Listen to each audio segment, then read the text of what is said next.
The 1970s produced some of cinema's most ambitious time-travel sci-fi films. While many have been forgotten, these 10 movies delivered groundbreaking concepts that couldn't find their audience.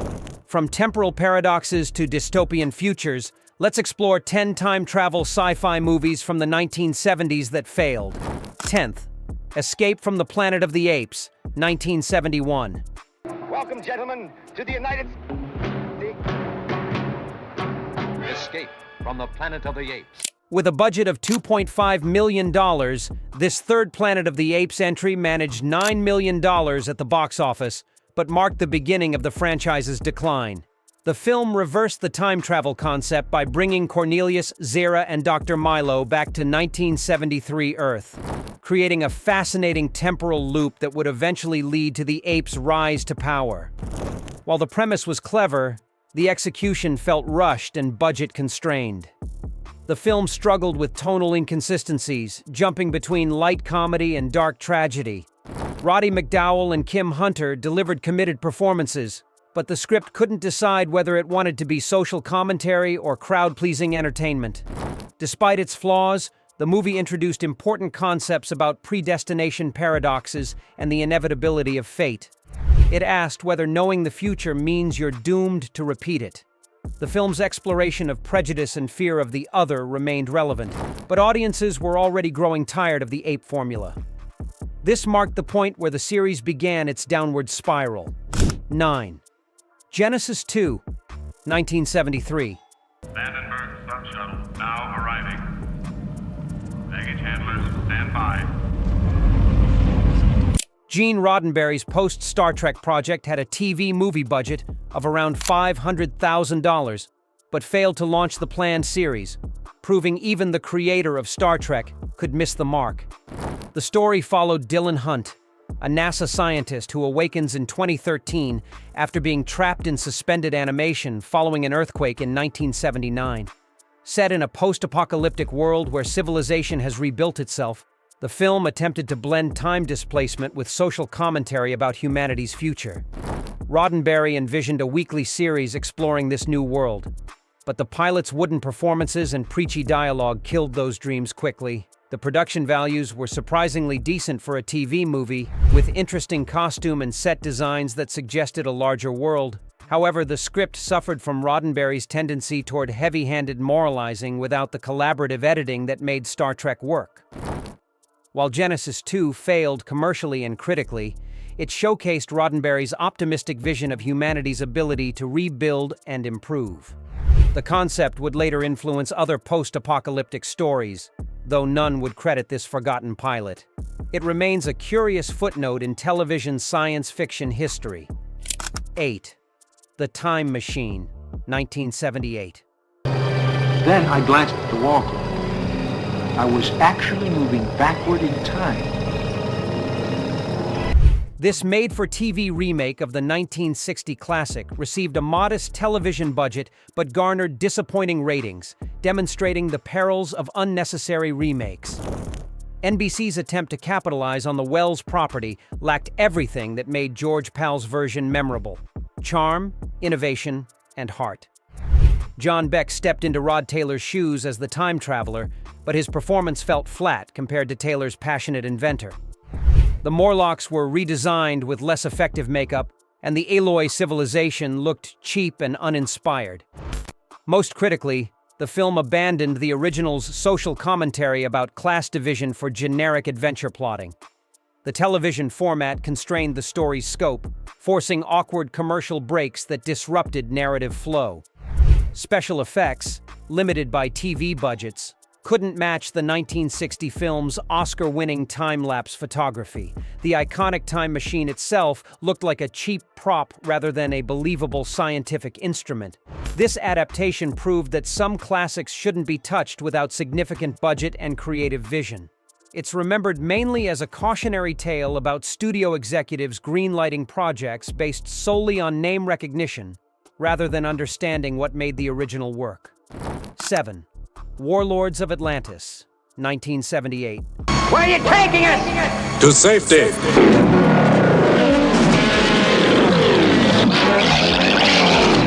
British producer Kevin Connor's underwater adventure carried a £1.2 million budget, but sank without a trace at the box office, marking the end of an era for British B-movie science fiction. The film followed Victorian-era explorers who discover Atlantis and become trapped in its time-displaced civilization. The movie attempted to blend Jules Verne-style adventure with time travel concepts, as Atlantis existed in a temporal bubble separate from the surface world. Doug McClure, Connor's frequent collaborator, led the cast through underwater cities and encounters with advanced Atlantean technology that seemed both ancient and futuristic. Despite ambitious scope, budget constraints showed in every frame. The underwater sequences relied heavily on obvious miniatures and rear projection. The Atlantean costumes looked more like community theater than advanced civilization. Most problematically, the script couldn't decide whether it wanted to be serious science fiction or campy adventure. The film represented the last gasp of Britain's tradition of pulp science fiction cinema. While it failed to find audiences, it maintained a certain charm through its earnest commitment to adventure storytelling. Modern viewers might appreciate its practical effects and old-fashioned sense of wonder, even if execution fell short of ambition. 6. The People That Time Forgot, 1977.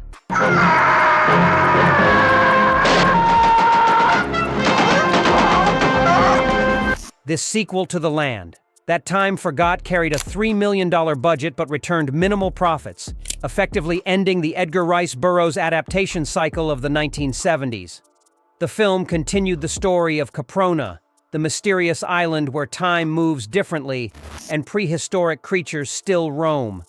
Patrick Wayne led a rescue mission to find survivors from the first film, encountering dinosaurs, primitive tribes, and the island's temporal anomalies.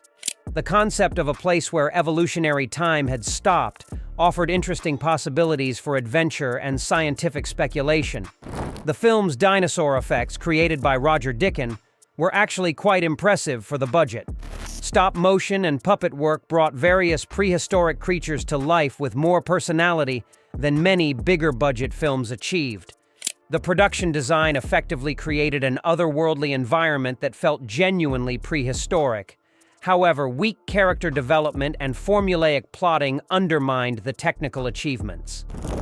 The script relied too heavily on action sequences without developing the mysterious nature of Caprona's temporal displacement. Audiences had grown tired of the Lost World formula by 1977, preferring the space-based science fiction that Star Wars had just popularized. The film's failure marked the end of an era for earthbound pulp adventures. Number 5. Idaho Transfer, 1973.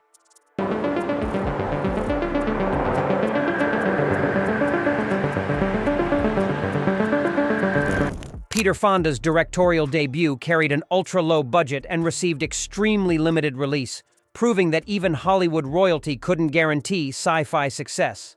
The film followed young people using a time travel device to escape an ecological disaster by jumping forward to 2044. Fonda's experimental approach prioritized atmosphere over narrative clarity.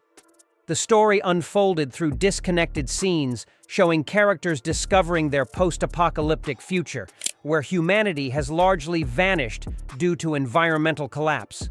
The time travel mechanism remained deliberately vague and mysterious. Shot on 16mm film with natural lighting, the movie achieved an unsettling documentary feel that made the devastated future seem uncomfortably real. However, the non-linear storytelling and minimal dialogue alienated mainstream audiences seeking conventional entertainment. Despite commercial failure, Idaho Transfer gained respect among sci-fi purists for its prescient environmental themes and haunting imagery. The film's low-key approach to time travel, treating it as mundane technology rather than spectacular adventure, influenced later independent science fiction. It remains a fascinating experiment in narrative structure, even if it failed to connect with audiences of its time. 4th. Phase 4, 1974. What does it mean? This is no message. If there's an intelligence there, I want it to know there's an intelligence here.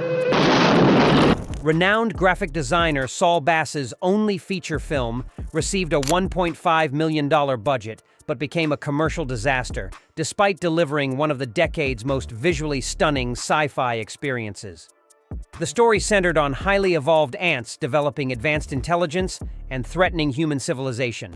While not traditional time travel, the film explored temporal themes through the ants' accelerated evolution and their ability to manipulate time perception. Bass's background in title design created extraordinary macro photography sequences showing the insect world in unprecedented detail. The abstract storytelling and minimal human characters confused audiences expecting conventional monster movie thrills. Bass prioritized visual poetry over narrative coherence, creating an art film disguised as science fiction. The original ending, deemed too bizarre for release, was cut and lost for decades. Phase 4 found new appreciation among film scholars and art house audiences who recognized Bass's unique vision. The film's influence can be seen in later science fiction that prioritizes atmosphere over plot. Its restoration and re-release proved that some failures simply needed time to find their proper audience and critical recognition. 3. Zardoz, 1974. Zardoz speaks to you, his chosen ones. John Boorman's follow-up to Deliverance carried a $1.57 million budget, but earned only $1.8 million worldwide, creating one of cinema's most notorious commercial failures. The film thrust Sean Connery into a bizarre post-apocalyptic future, where immortal beings live in isolated communities while brutals scavenge outside. Set in 2293, Zardoz explored themes of immortality, social decay, and the cyclical nature of civilization. Connery's Zed discovers that his world's apparent gods are actually bored immortals who've lost touch with humanity and time itself. The film questioned whether eternal life leads to stagnation or enlightenment. Boorman's ambitious philosophical concepts were undermined by pretentious dialogue and incomprehensible plotting. The infamous image of Connery in a red diaper became symbolic of 1970s sci-fi excess. Critics savaged the film's heavy-handed symbolism and sexual content. However, Zardoz gained cult status for its sheer audacity and striking visual design. The film's exploration of immortality themes would later influence other science fiction works. Its failure demonstrated that audiences weren't ready for such abstract, challenging material, but time has been kinder to its reputation among genre enthusiasts. 2. The Ultimate Warrior, 1975. After the last world wars have almost wiped man off the earth, with food disappearing, water scarce, and all machines stopped, one lone band of survivors huddles behind walls of debris. This post-apocalyptic vehicle for Yul Brynner carried a modest budget but failed to connect with audiences, despite the star's commanding screen presence. Set in 2012 New York, the film followed survivors of societal collapse as they struggled to reach fertile land while avoiding savage gangs. Brynner played a mysterious warrior hired to protect a community's escape from the ruined city.